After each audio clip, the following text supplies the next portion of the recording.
Hello everyone, this is doctor Anurag Baghel and welcome to Adda 24/7, जहां बच्चों आपको बेस्ट और क्वालिटी एजुकेशन प्रोवाइड की जाती है। ये एक ऐसा चैनल है जो आपके लिए 24/7 अवेलेबल है और यहां के बेस्ट से बेस्ट टीचर आपको बेस्ट और क्वालिटी एजुकेशन प्रोवाइड कर रहे हैं। इसी क्वालिटी एजुकेशन के सिलसिले में अगर हम बढ़ें तो मेरे बच्चों, हम पिछली क्लासेस में क्या बात कर रहे थे? हमने पिछली क्लासेस में बात करी थी अपने चैप्टर सॉल्यूशन के बारे में और हमने सॉल्यूशन चैप्टर शुरू करा था और सॉल्यूशन का हमने एक ओवरव्यू देखा था पिछले लेक्चर में। साथ साथ पैरेलल में आयुषी मैम ने क्या शुरू करा है? इलेक्ट्रोकेमिस्ट्री शुरू करा है। तो हमारा मोटिव ये है कि हम दोनों चैप्टर को साथ में लेते हुए चलें और आपकी तैयारी को एकदम परफेक्ट करते हुए चलें। आपको कहीं जाने की बिल्कुल भी जरूरत नहीं है, डरने की जरूरत नहीं है। थोड़ा बीच में गैप हो गया था, ठीक है, लेकिन अब से आपके डेली सेशन आपको मिलते रहेंगे ताकि आप एकदम, कहते हैं ना, रेगुलर वे में हम लोगों से जुड़े रहें। तो अब से मैं आपसे कह रहा हूं कि मेरे सेशन, आयुषी मैम के सेशन आपको डेली मिलते रहेंगे। आपको हमारे साथ जुड़े रहना है और तैयारी करते हुए चलना है। अब बात करते हैं कि हमने ओवरव्यू देखा था और मैंने आप लोगों से कहा था कि भैया सॉल्यूशन चैप्टर अपने को पढ़ना है तो हम शुरुआत करेंगे मेरे बच्चों कंसंट्रेशन टर्म से। किससे शुरू करेंगे? कंसंट्रेशन टर्म से शुरू करेंगे। तो आज का जो सेशन है, आज का सेशन आपका मेनली बेस्ड है मेरे बच्चों की, हम कंसंट्रेशन टर्म के सारे फॉर्मूलाज देखेंगे, सारी उसकी डेफिनेशन देखेंगे और इससे रिलेटेड, जैसे कि मैंने आपसे कहा था कि मैं डेली प्रैक्टिस पेपर्स आप लोगों को प्रोवाइड करते हुए चलूंगा। इससे रिलेटेड जो डीपीपीज हैं वो कल आपको प्रोवाइड करूंगा विद सॉल्यूशन। तो आपके इतने सारे क्वेश्चन हो जाएंगे, ये मत बोलिएगा कि अनुराग सर आपने पूरी थ्योरी पढ़ा दी, लेंगे इसके क्वेश्चन का थ्योरी पढ़ा पूरा दूंगा। क्वेश्चन के लिए मैं कल आपके सामने आऊंगा, एकदम एक से एक बढ़िया क्वेश्चन, और आपको वो सारे क्वेश्चन ऐप पे अवेलेबल हो जाएंगे, टेलीग्राम चैनल पे मैं प्रोवाइड कर दूंगा। आप लोग मेरे से कांटेक्ट में जुड़े रहिए बस। उसमें मैंने आपके एमसीक्यू का सेक्शन अलग रखा, अगर आप नीट और जेईई के एस्पायरेंट है मेरे बच्चों, ठीक है, उसके लिए मैंने एक थ्योरेटिकल पोर्शन अलग रखा है कि जो आपके 12th एग्जाम में पूछा जा सकता है। और दिमाग में ये बात याद रखना, 12th एक बहुत ही क्रूशियल टाइम है जहां पे आपको एकदम बेस्ट से बेस्ट देना है। तो बिना समय वेस्ट करे कहानी को शुरू करते हैं। आज की कहानी को कंसंट्रेशन टर्म से पहले मैं सॉल्यूशन चैप्टर एक्चुअली शुरू कर रहा हूं, तो सबसे पहले सॉल्यूशन समझ जाना होता क्या है। अरे यार कभी भी आपने देखा होगा, क्या देखा होगा मेरे बच्चों, क्या देखा होगा आपने कि सर हम किसी पानी में पानी रे पानी तेरा रंग कैसा, हम किसी पानी में, ओ पानी, अरे हाँ पानी, हम किसी पानी में कभी नमक मिलाते हैं। ये मेरा पानी है, पानी पानी पानी, मैं पानी पानी हो गई। किसी पानी में हम नमक मिलाते हैं। क्या मिलाते हैं? नमक मिलाते हैं। बस एक जस्ट एग्जांपल है। नमक को अंग्रेजी में कहते हैं सॉल्ट और पानी को अंग्रेजी में कहते हैं वाटर। क्या बात है सर, क्या बात है सर। जब हम सॉल्ट को मिलाते हैं तो देखना, सॉल्ट जो होता है मेरे बच्चों वो हमारा कहलाता है सॉल्यूट।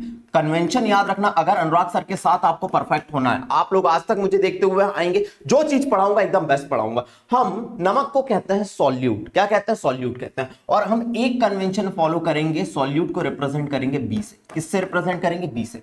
और पानी पानी पानी, चाहे पानी हो चाहे आपका बेंजीन सॉल्वेंट हो, जो भी सॉल्वेंट हम देखेंगे, सॉल्वेंट को हम रिप्रेजेंट करेंगे, कोई भी सॉल्वेंट हम देखेंगे, सॉल्वेंट को हम रिप्रेजेंट करेंगे ए से। दिमाग में क्या सेट हुआ? मैं क्लास में याद कराता हूं। हमने पानी में नमक को डाला, नमक है हमारा सॉल्यूट, ठीक है। सॉल्यूट को आज के बाद हम रिप्रेजेंट करेंगे किससे?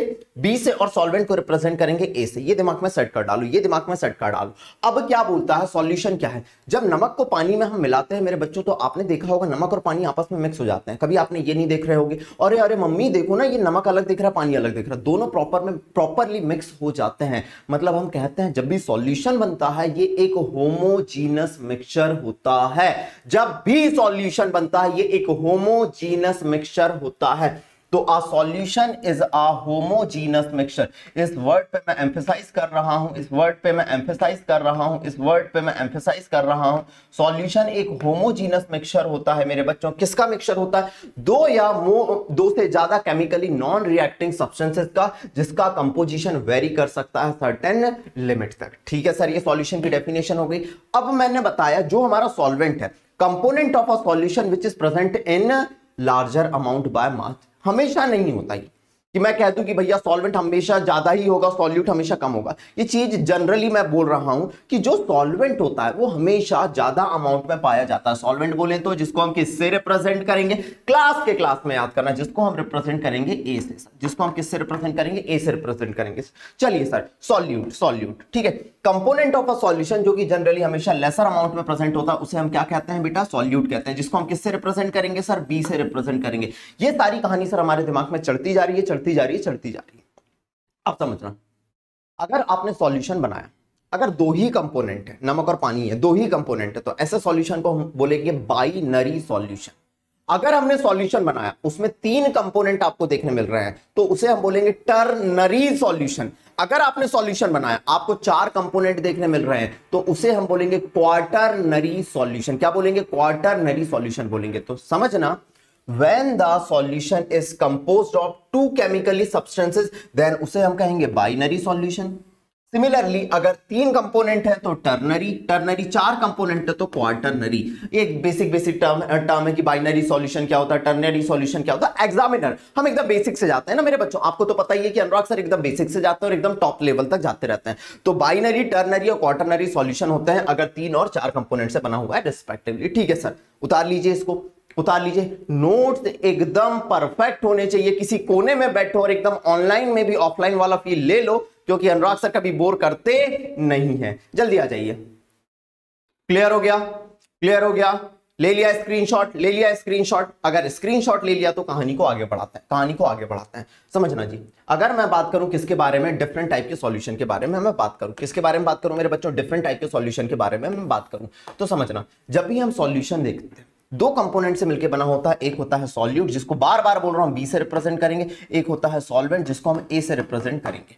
ठीक है, अब हम देख रहे हैं कि फिजिकल स्टेट क्या होगी सॉल्यूशन की, फिजिकल स्टेट क्या होगी सॉल्यूशन की, और उसके कुछ एग्जांपल देखते हुए जा रहे हैं, उसके कुछ एग्जांपल देखते हुए जा रहे हैं। समझना, अगर मैंने गैस सॉल्यूट लिया और सॉल्वेंट भी गैस ही लिया, समझना जी मेरे बच्चे, अगर मैंने सॉल्यूट गैस लिया और सॉल्वेंट भी गैस ले लिया तो फिजिकल जो स्टेट देखने मिलेगी गैस ही देखने मिलेगी। ऐसा तो हुआ नहीं कि गैस और गैस को मिक्स कर दिया तो सर मेरे को लिक्विड दिख रहा है, ऐसा कभी नहीं होता। फॉर एग्जांपल, अरे भैया एटमॉस्फेयर में 78% नाइट्रोजन है, 21% ऑक्सीजन है, तो a mixture of oxygen and nitrogen gases या एयर आप कह सकते हैं, किसका एग्जाम्पल है, गैस और गैस के सॉल्यूशन का एग्जाम्पल है। चलिए ठीक है सर, अब मैंने सॉल्वेंट तो लिया, गैस, सॉल्वेंट वो होता है जो जनरली ज्यादा अमाउंट में पाया जाता है। मैंने सॉल्वेंट तो ले लिया, गैस, गैस में मैंने अब डाला लिक्विड, गैस में मैं क्या डाल रहा हूं, लिक्विड को ऐड कर रहा हूं। गैस में मैं किसको ऐड कर रहा हूं, लिक्विड को ऐड कर रहा हूं। तो अल्टीमेटली अगर ज्यादा गैस है और उसमें कम अमाउंट में लिक्विड होगा तो अल्टीमेटली वो गैस ही दिखेगी। फिजिकल स्टेट जो आएगी सॉल्यूशन की वो गैस ही होगी। जैसे अरे भैया बादल देखे होंगे आपने, वाटर वेपर्स इन एयर, या ह्यूमिडिटी जब होती है तो ह्यूमिडिटी में क्या होती है, वाटर वेपर्स इन एयर। कभी आपने देखा होगा जैसे गर्मी के मौसम होता है, हल्की सी बारिश हो जाए तो यार हम बोलते हैं यार कितनी चिपचिपी गर्मी है, कितनी ह्यूमिडिटी होती है। ये दिल्ली साइड जब मैं अभी गुड़गांव गया था तब मैंने देखा वहां एक दिन बारिश हुई, ठीक है, और ह्यूमिडिटी होने लगी। जो दिल्ली वाले निवासी होंगे वो बहुत अच्छे से जानते होंगे, यार हर जगह ये लोग जानते हैं कि ह्यूमिडिटी बहुत हो रही है, ठीक है। तो क्या होने लगा कि यार एकदम चिपचिपा सा पन लगने लगा, क्योंकि हम कहते हैं ना ये जो एटमॉस्फेयर में गैस में वाटर के क्या आ गए, वेपर्स आ गए। तो वाटर वेपर्स इन एयर या ह्यूमिडिटी इसका परफेक्ट एग्जांपल। दूसरा मिस्ट हो सकता है, मिस्ट हो सकता है chloroform vapour mix with nitrogen gas. Chloroform के जो वेपर्स होंगे वो किसके साथ मिक्स हो जाए, नाइट्रोजन गैस के साथ मिक्स हो जाए। ये किसका एग्जाम्पल है, ये अपना एग्जाम्पल हो गया सर लिक्विड को जब अपन ने गैस में डाला। चलो अब सॉलिड को गैस में डालते हैं, ना ना ना ना ना ना ना ना ना ना ना ना, ठीक है। सॉलिड को जब गैस में डाला तो अल्टीमेट फिजिकल स्टेट जो आएगी वो गैस ही आएगी। For example camphor vapours in air या डर्ट पार्टिकल्स इन एयर, या तो हम कह सकते हैं जो धूल के कण है एयर में, या हम कह सकते हैं स्मोक। ये तीनों ही हम कह सकते हैं कि क्या हो जाता है। एग्जांपल, जब कोई सॉलिड पार्टिकल किस में मिला हो मेरे बच्चे, गैस में मिला हो। जब कोई सॉलिड पार्टिकल किस में मिला हो मेरे बच्चे, गैस में मिला हो। चलिए भाई आगे बढ़ते हैं, चलिए भाई आगे बढ़ते हैं। अब अगर मैं कहूं ये मेरा था अल्टीमेटली मैंने सॉल्वेंट गैस गैस गैस लिया था, अब मैं सॉल्वेंट लिक्विड लेता हूं। सॉल्वेंट क्या लेता हूं मेरे बच्चों, लिक्विड लेता हूं। अब लिक्विड में मैं मिला रहा हूं गैस, लिक्विड में मैं मिला रहा हूं गैस, मतलब लिक्विड मेरे पास ज्यादा है और उसमें मैं गैस ऐड कर रहा हूं। तो अल्टीमेटली आप देखेंगे जब मैं लिक्विड में गैस को मिलाऊंगा, जब मैं लिक्विड में गैस को मिलाऊं, एक आप लोग सोच सकते हैं लिक्विड में गैस, अरे भाई गर्मी के मौसम में कोल्ड ड्रिंक कौन नहीं पीता, खाना ज्यादा खा लिया तो उसके बाद पचाने के लिए कोल्ड ड्रिंक कौन नहीं पीता। तो जो कोल्ड ड्रिंक्स होती हैं एरेटेड ड्रिंक्स होती हैं, ऑक्सीजन डिसॉल्व्ड इन वाटर एक परफेक्ट एग्जांपल हो सकता है, या मैं कह सकता हूं जो भी हम कोल्ड ड्रिंक्स पीते हैं, ठीक है, CO2 डिसॉल्व्ड इन वाटर, उसमें CO2 डिसॉल्व रहती है तो हम कह सकते हैं जो भी एरेटेड ड्रिंक्स हो वो किसका एग्जांपल होती है मेरे बच्चों, सोडा वाटर कह सकते हैं आप। सोडा वाटर में क्या होता है, कार्बन डाइऑक्साइड डिसॉल्व होती है, ठीक है, वैसे कार्बन डाइऑक्साइड पानी में डिसॉल्व एरेटेड ड्रिंक्स हो जाती हैं, उसमें लिक्विड में किसी गैस को मिलाया जाता है। प्लीज उतारते चलिए, मैं सारा पढ़ाऊंगा, एकदम डिटेल में पढ़ाऊंगा। अगर आप नीट एस्पायरेंट है, जेईई एस्पायरेंट, आप तहलका मचा देंगे, चिंता की बात नहीं है। जल्दी आते चलिए,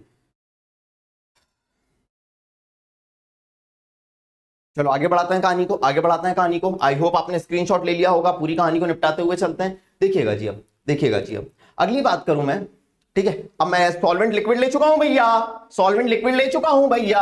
अगर मैं सॉल्वेंट लिक्विड ले चुका हूं तो अब मैं लिक्विड में लिक्विड को मिला रहा हूं। अरे दो डिफरेंट लिक्विड को मिला रहे हैं तो अल्टीमेटली लिक्विड ही मिलेगा, अल्टीमेटली लिक्विड ही मिलेगा। जैसे दारू पी के डांस करे, डांस करे, डांस करे वाला आपने देखा होगा ना, ये मैंने पैक बनाया, समझना, गंदी बात नहीं सिखा रहा हूं, केमिस्ट्री है, केमिस्ट्री है। ये अल्कोहल है, ये मेरा क्या है, अल्कोहल है। क्या है मेरे बच्चे, अल्कोहल है।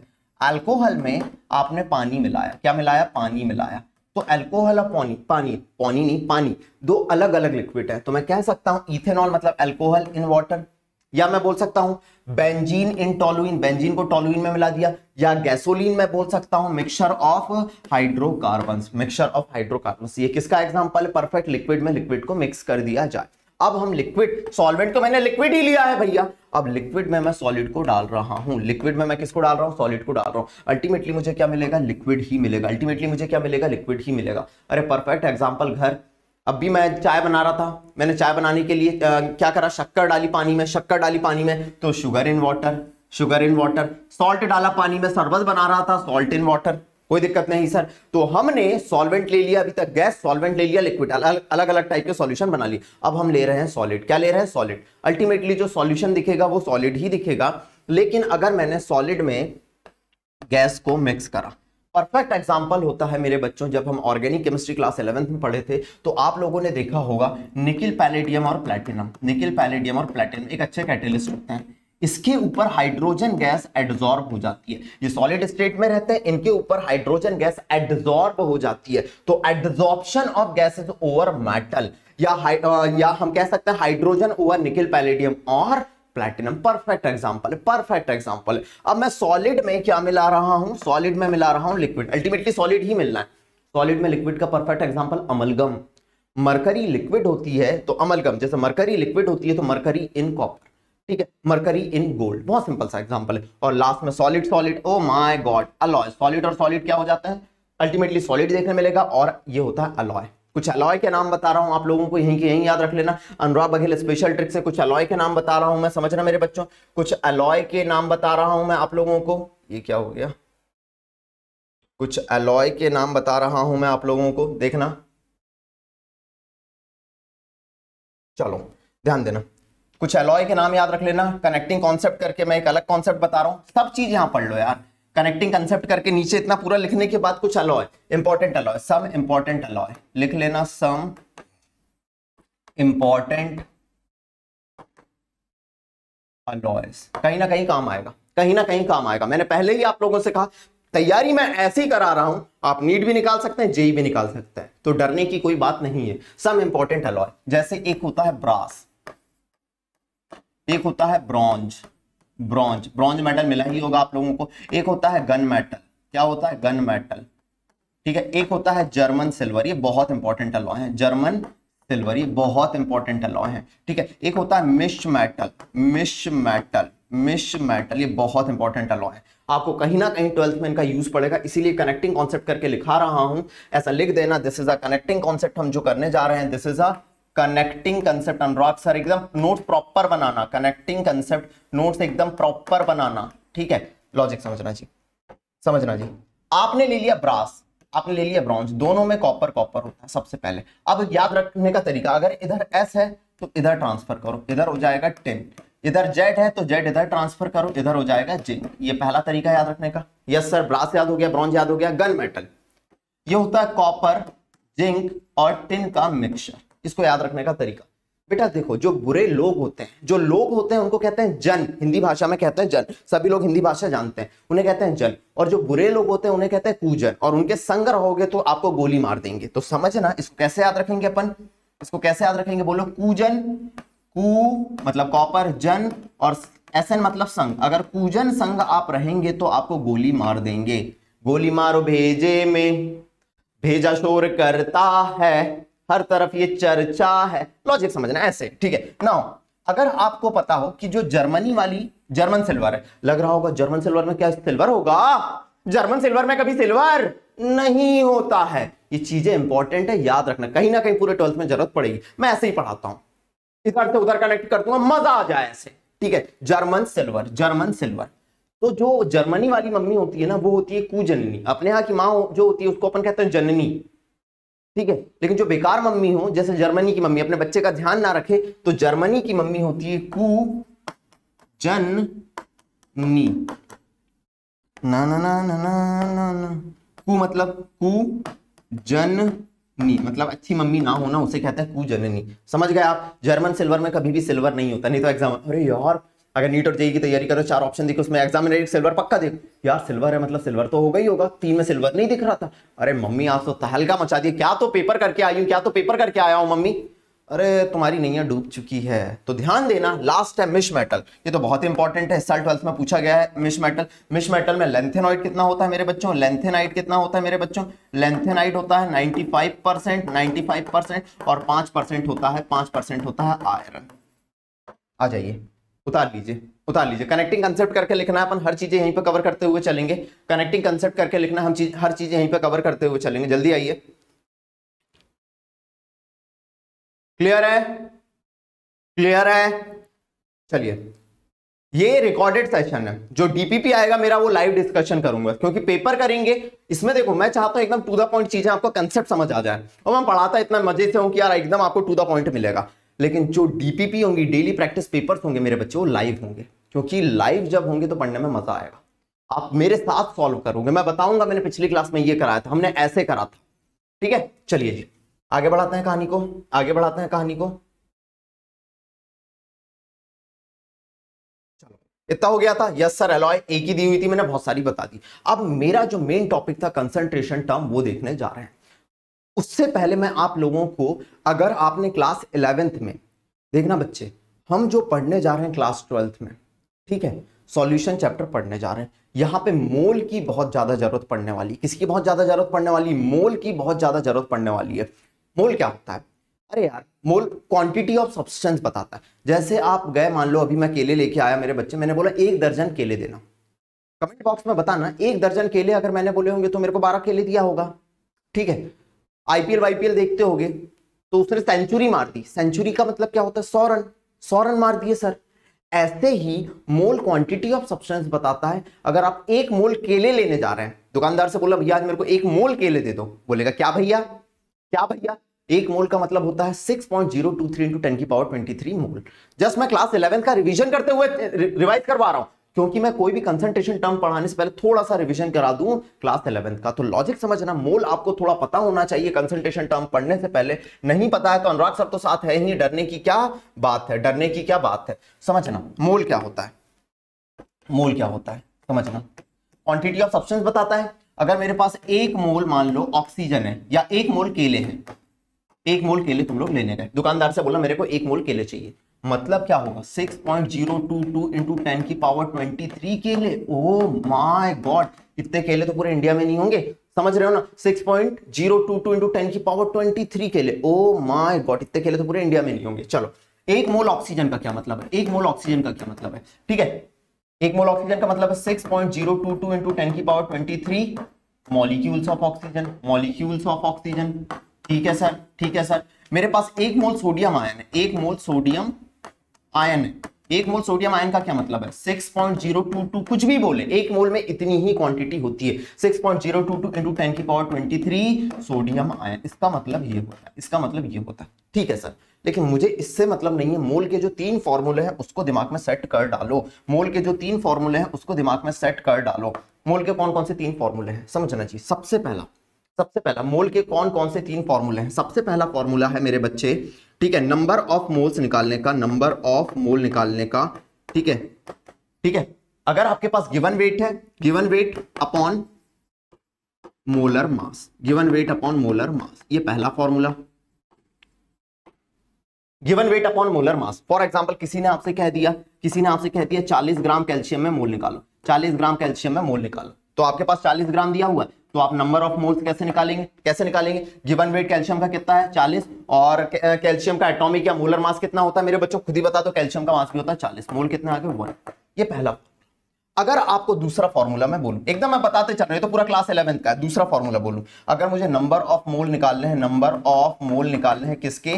मोल निकालने हैं गैसेस के। किसके निकालने हैं? गैसेस के। तो मैं ऊपर क्या रखूंगा? Volume at STP, standard temperature of pressure पे, अपॉन 22.4 लीटर, 22.4 लीटर। ठीक है सर, ठीक है सर, ये कर सकते हैं। और तीसरा फॉर्मूला एकदम पूरी क्लास 11th रिवाइज करते हुए चलो भैया, जो जो चीज की जरूरत पड़ेगी, क्योंकि सारी कंसंट्रेशन टर्म पड़ेंगे, मोलैरिटी, मोल की जरूरत, ये नहीं, अरे यार मेरे को तो मोल निकालते नहीं आता, बोलो मेरे साथ। सबसे पहले अगर नंबर ऑफ मोल निकालना है given weight upon molecular weight या एटॉमिक वेट, या दूसरा गैस के लिए निकालना है volume at STP upon 22.4 litre, और तीसरा फॉर्मूला नंबर ऑफ मोल निकालना है, नंबर ऑफ मोल निकालना है अगर आपके पास नंबर ऑफ पार्टिकल दिए हुए हैं। क्या दिए हैं? नंबर ऑफ पार्टिकल दिए हुए हैं। क्या दिए हैं? नंबर ऑफ पार्टिकल दिए हुए हैं। नंबर ऑफ पार्टिकल कौन कौन हो सकते हैं सर? या तो एटम हो सकते हैं, या सर मॉलिक्यूल हो सकते हैं नंबर ऑफ पार्टिकल में, या सर आयन हो सकते हैं। तो आपको डिवाइड कर देना है नीचे एवोगैड्रो नंबर, ये अपना एवोगैड्रो नंबर ही कहलाता है, अपॉन एवोगैड्रो नंबर से। आ जाइए इतना, फिर आगे बढ़ाते हैं कहानी को।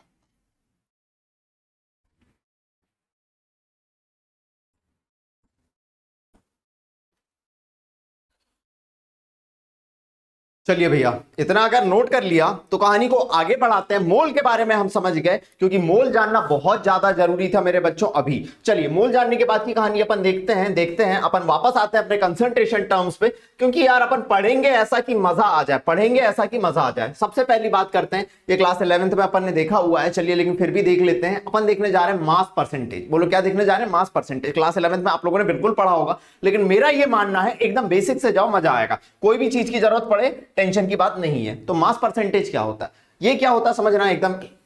It is the defined as the amount of solute in gram present in, ये होगा present in, amount of solute in gram present in 100 gram of the solution. मतलब सॉल्यूट का कितना मास 100 ग्राम सॉल्यूशन में प्रेजेंट है। अगर आपको मास परसेंटेज निकालना है, तो आप क्या करोगे? मास of solute upon mass of solution into 100। अब मास ऑफ सॉल्यूशन अगर कई बार नहीं दिया है तो मास ऑफ सॉल्यूशन कैसे निकालते हैं? मास of solute plus mass of solvent. क्योंकि कोई भी जब सॉल्यूशन बनता है, मेरा कोई भी सॉल्यूशन बनता है, उसमें क्या होता है? सॉल्यूट होता है प्लस क्या होता है मेरे बच्चों? सॉल्वेंट होता है। क्या होता है? सॉल्वेंट होता है। और तो दोनों का मास मिला के क्या बन जाता है? मास ऑफ सॉल्यूशन बन जाता है। तो मास परसेंटेज कैसे निकालेंगे मेरे बच्चों? इसको W/W से भी रिप्रेजेंट करते हैं, कुछ लोग W/W से भी रिप्रेजेंट करते हैं, W/W परसेंटेज भी बोलते हैं। ऊपर हम क्या रखते हैं? मास ऑफ सॉल्यूट रखते हैं, नीचे क्या रखते हैं? मास ऑफ सॉल्यूशन रखते हैं। सॉल्यूशन का मास अगर निकालना है, मास of solute plus mass of solvent. बोलो क्लियर हो गया? चलिए, कई बार मास ऑफ सॉल्यूशन नहीं दिया रहेगा, वो एग्जामिनर आपके मजे लेता है। डेंसिटी किसके बराबर होती है मेरे बच्चों? अगर मुझे डेंसिटी ऑफ सॉल्यूशन पता है, डेंसिटी होती है मास बाय वॉल्यूम। तो मैं मास ऑफ सॉल्यूशन कैसे निकाल सकता हूं? मैं density of solution into volume कर दूंगा, तो मेरे पास क्या आ जाएगा? मास ऑफ सॉल्यूशन आ जाएगा। ये तरीके हैं एग्जामिनर, समझना मैंने क्या बोला। अगर आपको मास परसेंटेज निकालना है या W/W परसेंटेज निकालना है, तो मास of solute upon mass of solution. अगर मास ऑफ सॉल्यूशन नहीं दिया है तो सॉल्यूट प्लस सॉल्वेंट का सम कर देंगे। और अगर ये भी नहीं दिया है, डेंसिटी दी है और वॉल्यूम दिया है, तो डेंसिटी इंटू वॉल्यूम कर देंगे, तो क्या आ जाएगा? आपका मास ऑफ सॉल्यूशन आ जाएगा। यस सर, बिल्कुल क्लियर है। जल्दी आ जाइए। क्लियर है? बोलो क्लियर है? चलिए, the ratio of mass of solute and mass of solution is termed as mass fraction. इसे अपन क्या नाम देते हैं? मास का फ्रैक्शन नाम देते हैं। अगर मास ऑफ सॉल्यूट और मास ऑफ सॉल्यूशन अपन दे दिया, इस रेशियो को अपन क्या नाम देते हैं? मास फ्रैक्शन नाम देते हैं। चलिए सर, बिल्कुल क्लियर है। अब अगर हमें मास फ्रैक्शन निकालना है, किसका? सॉल्यूट का। किसका मास फ्रैक्शन निकालना है? सॉल्यूट का मास फ्रैक्शन निकालना है। तो हम सॉल्यूट का मास ऊपर रखेंगे अपॉन नीचे सॉल्यूशन का। अगर मास फ्रैक्शन मुझे सॉल्वेंट का निकालना है, तो मैं ऊपर सॉल्वेंट का मास रखूंगा और नीचे दोनों के मास का सम कर दूंगा। बहुत सिंपल से टर्म है, जल्दी से नोट डाउन करते हुए चलिए। क्लास 11th में अपन इसे पूरा डिटेल में पढ़ते हैं, लेकिन क्लास 12th में हल्का हल्का बताते चल रहा हूं। सारी चीजों की जरूरत आपको पढ़ने वाली है, जल्दी आ जाइए जी।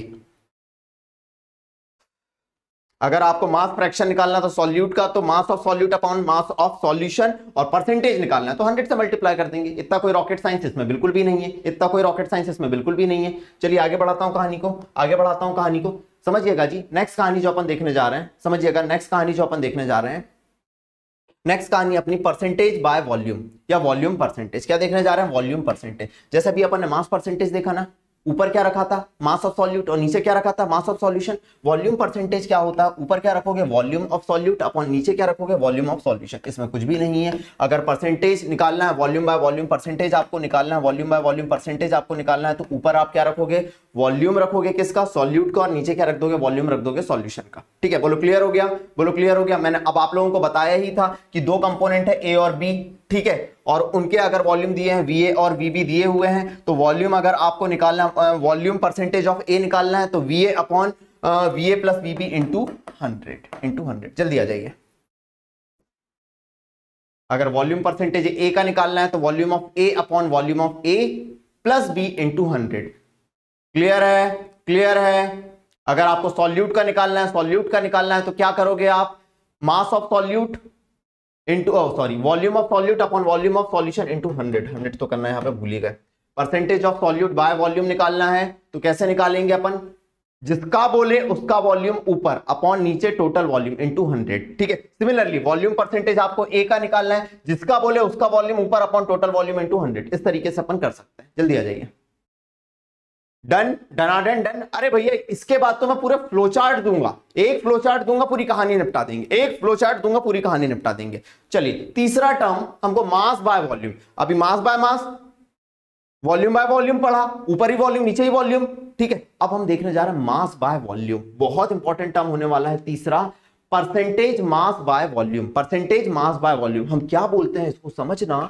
तीसरा टर्म देखने जा रहे हैं मास बाय वॉल्यूम परसेंटेज या W by V percentage.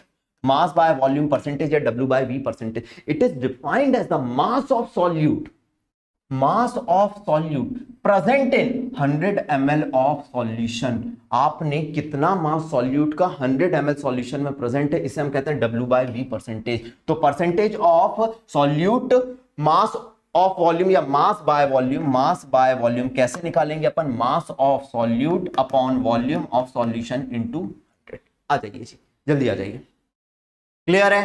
Clear है? समराइज कर दूं इसको, समराइज कर दूं मैं इसको, समराइज कर दूं इसको, समराइज कर दूं इसको। अगर समराइज करना है इसको तो अपन ने तीन चीजें पढ़ी मेरे बच्चों, तीन चीजें पढ़ी अपन ने। सबसे पहले पढ़ा अपन ने mass percentage. Mass percentage, mass percentage कैसे निकालते हैं अपने को? तो W बाय W परसेंटेज अगर अपने को निकालना है तो मास ऑफ सॉल्यूट, ठीक है, मास of solute upon mass of solution, mass of solution into 100। ठीक है, मैंने क्या फिर पढ़ा? वॉल्यूम परसेंटेज पढ़ा, वॉल्यूम परसेंटेज पढ़ा मेरे बच्चों, क्लास 11 का एकदम बेसिक है। वॉल्यूम परसेंटेज कैसे निकालते हैं? V बाय V परसेंटेज कैसे निकालते हैं? V बाय V परसेंटेज कैसे निकालते हैं? Volume of solute, volume of solute upon volume of solution, volume of solution into 100। ठीक है सर, अब मुझे मास बाय वॉल्यूम परसेंटेज निकालना है, mass by W by V percent निकालना है, W बाय V परसेंटेज निकालना है। तो मैंने क्या बोला? मास ऑफ सॉल्यूट ऊपर जाएगा, मास ऑफ सॉल्यूट ऊपर जाएगा, नीचे क्या जाएगा? मास of solution, volume of solution, क्योंकि मास बाय वॉल्यूम है तो volume of solution, solution into 100। आ जाइए, इस तरीके से आप नोट डाउन कर सकते हैं। तीनों चीजों को मैंने समराइज कर दिया। मास बाय मास परसेंटेज क्या है, वॉल्यूम परसेंटेज क्या है, और मास बाय वॉल्यूम परसेंटेज क्या है। उसमें हम क्या रखते हैं? मास ऑफ सॉल्यूट रखते हैं, वॉल्यूम ऑफ सॉल्यूशन रखते हैं, 100 से मल्टीप्लाई कर देते हैं। जल्दी आ जाइए जी। बहुत सिंपल सी कहानी है, इसमें कोई भी ऐसा रॉकेट साइंस बिल्कुल भी नहीं था, इसमें ऐसा कोई भी रॉकेट साइंस बिल्कुल भी नहीं था। नाउ पीपीएम, अगर कोई बायोलॉजी का बच्चा होगा तो पीपीएम के बारे में बहुत अच्छे से जानता होगा। मैथ्स का भी बच्चा होगा वो भी जानेगा। What is ppm? पहले तो इसका फुल फॉर्म समझना, पार्ट्स पर मिलियन। अगर कोई सॉल्यूट मेरा, मान लो हम कहते हैं ना, जैसे मेरे यहां पानी आया, पानी में काफी ज्यादा गंदगी थी, गंदगी लेकिन मतलब बहुत कम गंदगी थी, लेकिन गंदगी थी। अब मुझे नहीं पता कितनी गंदगी थी, बहुत ट्रेसेस अमाउंट में प्रेजेंट थी। तो अगर कोई सॉल्यूट बहुत माइन्यूट अमाउंट में प्रेजेंट है, तब हम तीसरी अगली कंसंट्रेशन टर्म पढ़ेंगे, उसे हम कहेंगे पीपीएम, पार्ट्स पर मिलियन। उसे हम क्या कहेंगे? पार्ट्स पर मिलियन कहेंगे। और मेरे बच्चों एक बात याद रखना, ये चीजें आप 11th में भी पढ़ते हो, some basic concept of chemistry में, लेकिन मैं 12th में भी पढ़ा रहा हूं, क्योंकि बिना इसे पढ़े आपको सॉल्यूशन चैप्टर नहीं बनेगा। आज सिर्फ थ्योरी पे जा रहा हूं मैं, याद रखना इसके बाद जब मेरे क्वेश्चंस आएंगे वो आपके लिए जोरदार होंगे, वो आपके लिए जोरदार होंगे। आज आपको सारा फॉर्मूला याद रख लेना, उसका एप्लीकेशन अपन अगले सेशन में करेंगे, समझना। अगला अपन देखने जा रहे हैं पीपीएम। क्या देखने जा रहे हैं? पार्ट्स पर मिलियन देखने जा रहे हैं। तो पार्ट्स पर मिलियन अगर अपने को देखना है, पीपीएम अगर अपने को देखना है, तो लॉजिक समझना। When the solute is present in traces quantity या ट्रेस क्वांटिटी, बहुत माइन्यूट अमाउंट प्रेजेंट है, माइन्यूट अमाउंट में प्रेजेंट है, माइन्यूट अमाउंट में प्रेजेंट है। अगर सॉल्यूट बहुत ट्रेसेस में प्रेजेंट है, बहुत माइन्यूट अमाउंट प्रेजेंट है, तो it is convenient to express the concentration in parts per million. तब हम पार्ट्स पर मिलियन का यूज करते हैं, ठीक है। और इसे डिफाइन कैसे करते हैं? It is defined as the quantity of solute in grams, quantity of solute in grams present in 10 की power 6 gram of solution, quantity of solute in gram या mass of solute in gram upon mass of solution into 10 की power 6 कर देते हैं। ये तब जब कोई सॉल्यूट बहुत ट्रेसेस अमाउंट में प्रेजेंट हो या बहुत कम अमाउंट प्रेजेंट हो, तो हम चौथा कंसंट्रेशन टर्म पढ़ेंगे जिसे कहेंगे पार्ट्स पर मिलियन, जिसे अपन क्या नाम देंगे? पार्ट्स पर मिलियन नाम देंगे। जल्दी आ जाइए जी, जल्दी आ जाइए। क्लियर है? क्लियर है? आगे बढ़ाता हूं कहानी को, आगे बढ़ाता हूं कहानी को। देखिएगा, देखिएगा नेक्स्ट कहानी देखिएगा। मेरा देखने जा रहे हैं मोल फ्रैक्शन। क्या देखने जा रहे हैं? मोल फ्रैक्शन देखने जा रहे हैं। क्या होता है मोल फ्रैक्शन? समझना, समझना। मोल फ्रैक्शन, इसीलिए मैंने मोल पहले पढ़ा है आपको, इसीलिए मैंने मोल पहले पढ़ा है। लॉजिक समझना। अनुराग सर का मोल पढ़ाने का मेन मोटिव क्या था? ताकि आपको मोल परसेंट फ्रैक्शन निकालना आ सके। मोल फ्रैक्शन क्या होता है? Mole fraction of a constituent solute as well as solvent is the fractional obtained by dividing number of mole of that constituent by the total number of mole of all the constituent। अगर आपको मेरे बच्चों, अगर आपको mole fraction निकालना है, तो आप एक चीज करोगे। मान लीजिए आपसे मोल फ्रैक्शन बोल दिया सॉल्यूट का निकालो, तो आप उसके मोल ऊपर रखोगे, मास नहीं रखना है, उसके मोल ऊपर रखोगे, नीचे टोटल मोल रखोगे, तो आपका आ जाएगा मोल फ्रैक्शन। क्या आ जाएगा? आपका मोल फ्रैक्शन आ जाएगा। मान लीजिए कि N1 और N2 नंबर ऑफ मोल्स हैं सॉल्वेंट और सॉल्यूट के। किसके हैं? सॉल्वेंट और सॉल्यूट के हैं रिस्पेक्टिवली। और आपसे पूछ ले मोल फ्रैक्शन ऑफ सॉल्वेंट, किसका मोल फ्रैक्शन पूछ ले? मोल फ्रैक्शन पूछ ले सॉल्वेंट का। तो आप सॉल्वेंट के मोल ऊपर रखोगे, अपॉन टोटल मोल रखोगे, ये आ जाएगा आपका मोल फ्रैक्शन। सिमिलरली आपको मोल फ्रैक्शन पूछ ले किसका? सॉल्यूट का, ठीक है। तो ये इसको रिप्रेजेंट करते हैं चाई से रिप्रेजेंट करते हैं। कुछ लोग इसे एक्स बोल देते हैं, लेकिन एक्चुअल में चाई होता है ये, ठीक है। तो अगर सॉल्यूट के मोल पूछ ले तो उसके मोल ऊपर upon total number of moles लिखेंगे। ये अपना होता है मोल फ्रैक्शन निकालने का तरीका। लेकिन मोल फ्रैक्शन निकालने के लिए मैं कुछ क्वेश्चन कराता हूं, अब आएगा आपको मजा, अब आएगा आपको मजा। समझना जी, समझना जी, समझना जी। लिखना, क्वेश्चन लिखना, आप लोग क्वेश्चन लिखना, question based on mole fraction लिखना, question based on mole fraction. बहुत सिंपल क्वेश्चन कराने जा रहा हूं, question based on mole fraction. Logic समझना। सबसे पहला क्वेश्चन लिख रहे हैं हम, ठीक है।